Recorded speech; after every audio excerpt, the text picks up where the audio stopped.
सब network crime world को subscribe करें, बेल आइकन दबाएं और अपडेट पाएं।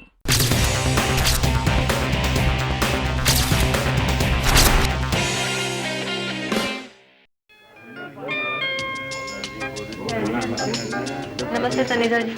नमस्ते। कैसी रही कल की सेल? बस ठीक ही ठाक। आज कितनी दे दो? 50 धनलक्ष्मी, 50 महालक्ष्मी और 30 सुपर डिलक्स दे दीजिए, थोड़े से महाभारत के। 2 मिनट। आपके पास महाभारत का रिजल्ट भी होगा ना? हाँ। वो भी दे दीजिए। Thank you.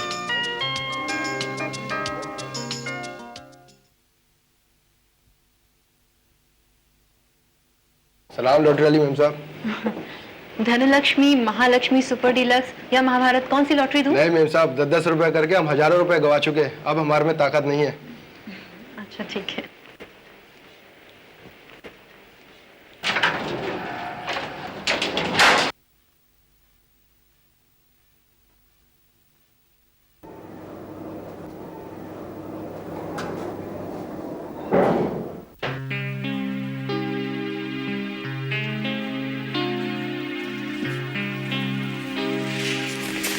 टिकट दूं आपको लॉटरी का?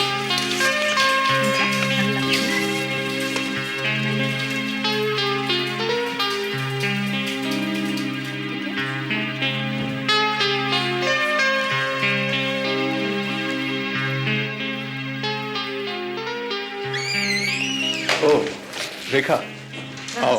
नमस्ते, बैठो। कैसी हो? बस ठीक हूँ। भाई लॉटरी के टिकट विकेट बिके या नहीं? हाँ बस थोड़े बहुत। आपको कौन सा दूं? धनलक्ष्मी, महालक्ष्मी या सुपर डिलक्स? ऐसा करो, एक एक करके तीनों दे दो। अब जब किस्मत आजमानी है तो फिर कसर किस बात की है?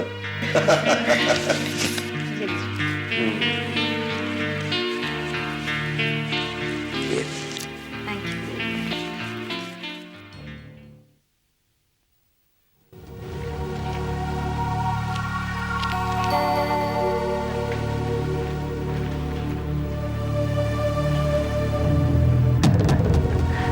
Yes darling sure. हाँ हाँ, अच्छा बाबा जिद मत करो, मैंने हाँ कह दिया ना। हाँ हाँ हाँ। हाय।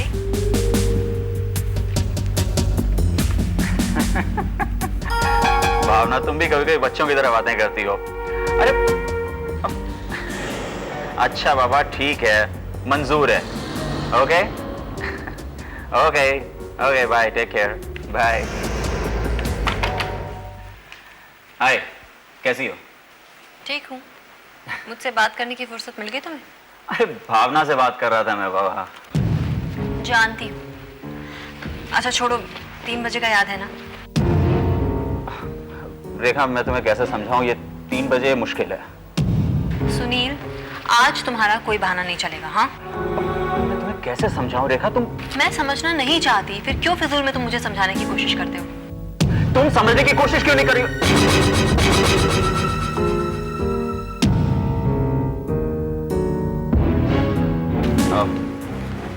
चलो हम लोग कैंटीन चल के बातें करते हैं।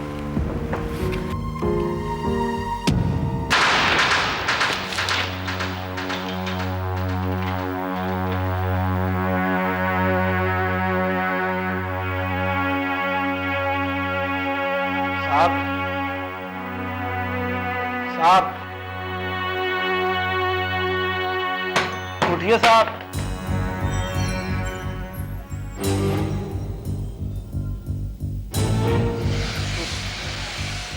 सुबह सुबह चैन नहीं देने देते।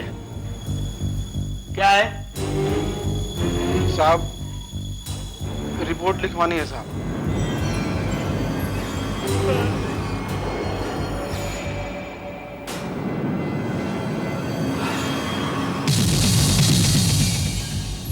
सेवाराम, सेवाराम। जी सर। जाके चाय बोलो। जी सर।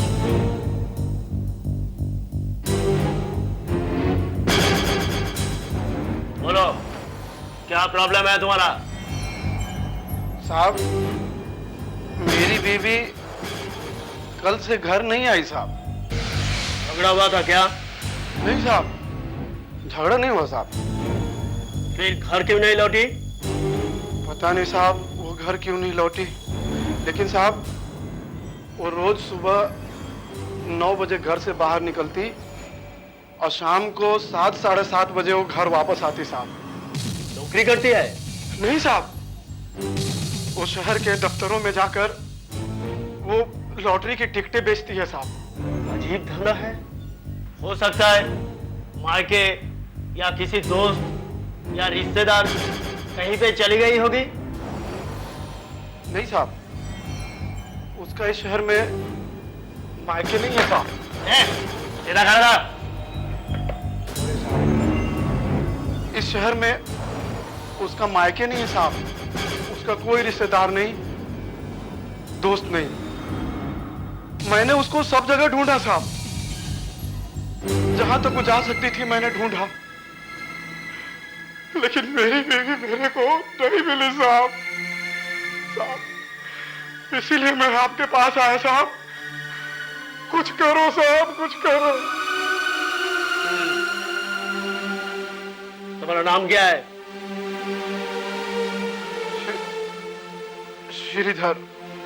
श्रीधर सिन्हा। बीवी का नाम? जी रेखा सिन्हा साहब। उम्र? 28 साल लिख लो साहब। साहब ये देखिए, मैंने अपनी बीवी की तस्वीर साथ लाई है साहब। खूबसूरत,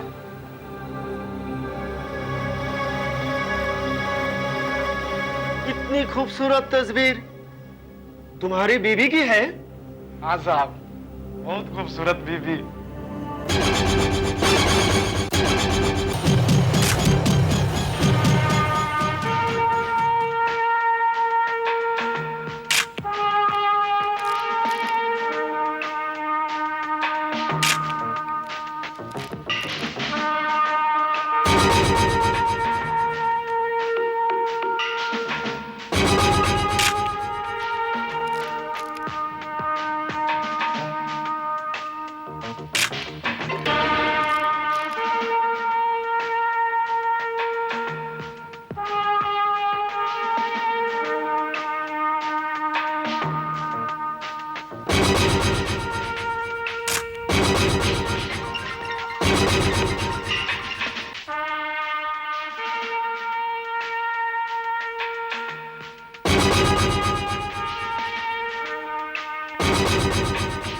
लगता है गला घोट कर मार दिया कैसे।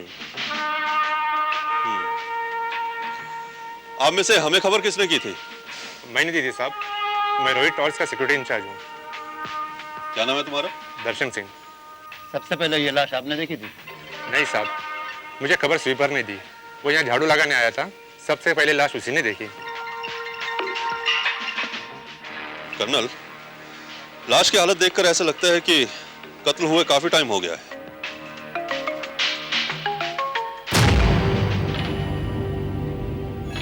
इस तरफ लोगों का आना जाना कम है क्या? सुबह सिर्फ स्वीपर आता है यहाँ, दिन में यहाँ कोई नहीं आता। क्या ये लड़की इसी बिल्डिंग के किसी दफ्तर में काम करती थी? नहीं साहब, लॉटरी बेचने आती थी। रोज आती थी? नहीं साहब, हफ्ते में 2-3 दिन आती थी सर। तुम? साहब अनवर नाम है मेरा, इस बिल्डिंग का वॉचमैन। क्या कल तुमने इस लड़की को इस बिल्डिंग में आते हुए देखा था? हाँ साहब, कल सुबह 11 बजे करीब देखा था मैंने। और बिल्डिंग से वापस जाते हुए नहीं देखा? नहीं साहब, जाते हुए नहीं देखा। आप में से किसी को इसका अता पता मालूम है? खाली नाम मालूम है साहब, रेखा। लेकिन चौथे माले के ऑफिस में जो शर्मा जी है ना, उनके बारे में सब कुछ मालूम होगा। उन्हीं के पास ज्यादा आती जाती थी साहब। जादव, इसकी पर्ची तलाशी ले लो, शायद इसमें से उसका अता पता एड्रेस मिल सकता है। तब तक मैं ऊपर जाकर शर्मा जी से मिलकर आता हूं। हमेशा की तरह कल भी आई थी रेखा मेरे पास। वही मुस्कुराता हंसता सा चेहरा, वही आत्मविश्वास। तमाम दुख और तकलीफों के बावजूद किसी से कोई शिकायत नहीं। आज सुबह जब दफ्तर आया तो मुझे खबर मिली। उसकी लाश देखने में पिछवाड़े भी गया था, लेकिन हिम्मत नहीं चली मेरी। मैं उल्टे पांव लौट आया। शर्मा जी, लगता है आप रेखा को बहुत करीब से जानते थे।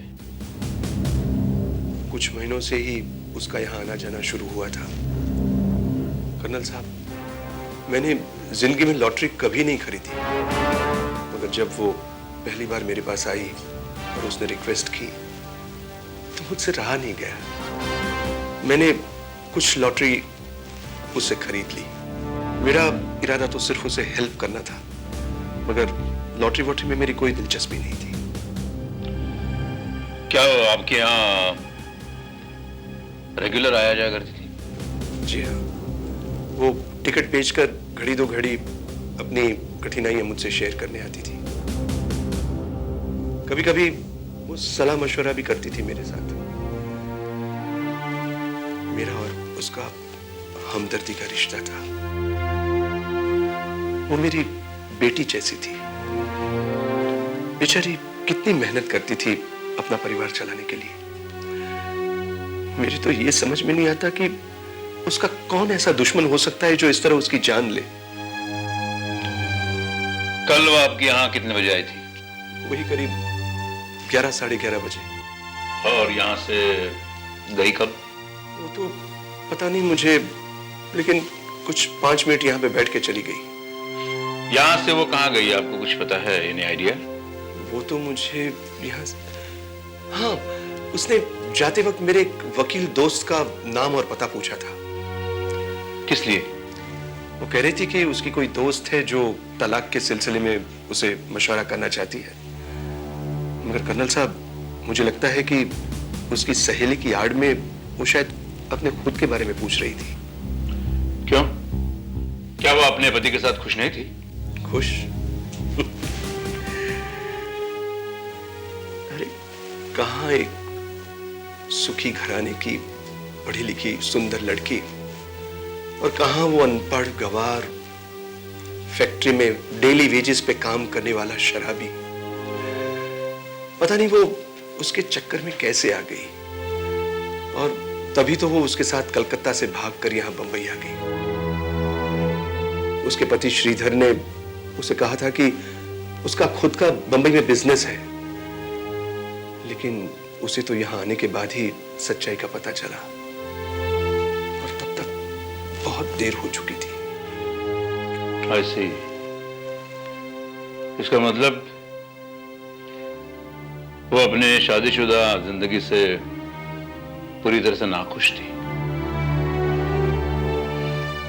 शर्मा जी, एक बात बताइए, क्या कभी या कल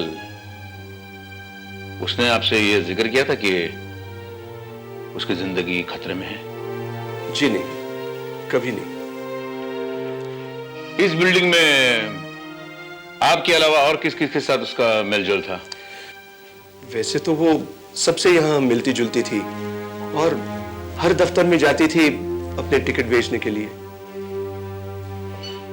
आपके पास उसका एड्रेस है? आओ मेरे साथ।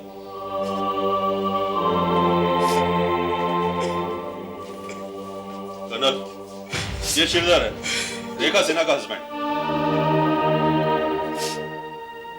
आपको अपने पत्नी के कत्ल के पीछे क्या वजह नजर आती है? बताओ श्रीधर, हम तुम्हारे पत्नी की कातिल की तलाश कर रहे हैं। कौन कर सकता है तुम्हारी पत्नी का खून? पता नहीं साहब,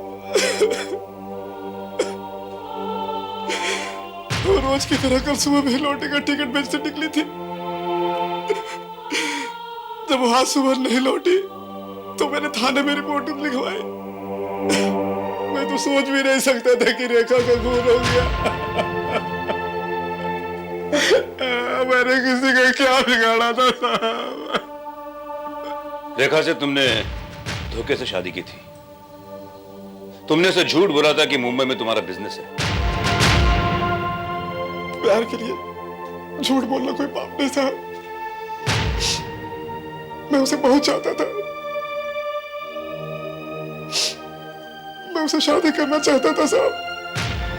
लेकिन रेखा तुम्हारे साथ खुश नहीं थी।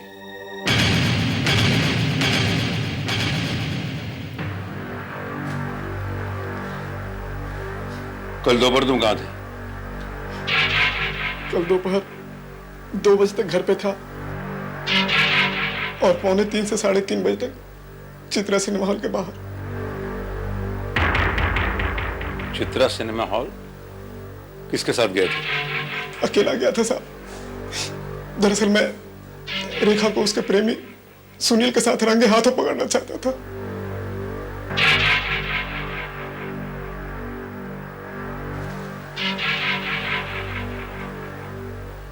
रेखा का प्रेमी सुनील? हाँ साहब, वो सुनील नाम के किसी आदमी से प्यार करने लगी थी और कल दोपहर 3 से 6 उसके साथ सिनेमा जाने वाली थी। तुम्हें कैसे मालूम हुआ? उसके पर्स में 2 टिकटें मिली थी साहब। ये सुनील कौन है, कहाँ रहता है, क्या करता है, इस बारे में कुछ जानते हैं आप? मुझे कुछ पता नहीं साहब, मैंने उसे देखा तक नहीं। बस रेखा की कुछ लिखी हुई चिट्ठियां मैंने पढ़ी थी जो सुनील के नाम थी। उसने लिखा था, सुनील अगर तुम नहीं मिलोगे तो मैं आत्महत्या कर लूंगी। तो रेखा सुनील के साथ सिनेमा हॉल आई थी?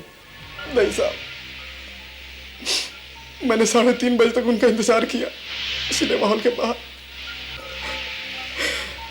हो सकता है दूर से उन लोगों ने मुझे देख लिया और लौट गए हो। साहब, ये खून जरूर सुनील नहीं किया होगा। लेकिन सुनील रेखा का कत्ल क्यों करेगा? लेकिन तुम रेखा का कत्ल कर सकते हो, औरत की बेवफाई का बदला लेने के लिए।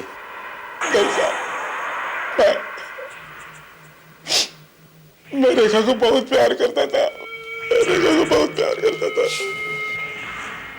बेवफाई और धोखे का दर्द कभी कभी प्यार को बेइंतहा नफरत में बदल देता है श्रीधर। हो सकता है रोहित टावर से रेखा के निकलकर चित्रा डॉगीज पहुंचने से पहले तुम रोहित टावर पहुंचे और तुमने रेखा का कत्ल कर दिया। यस।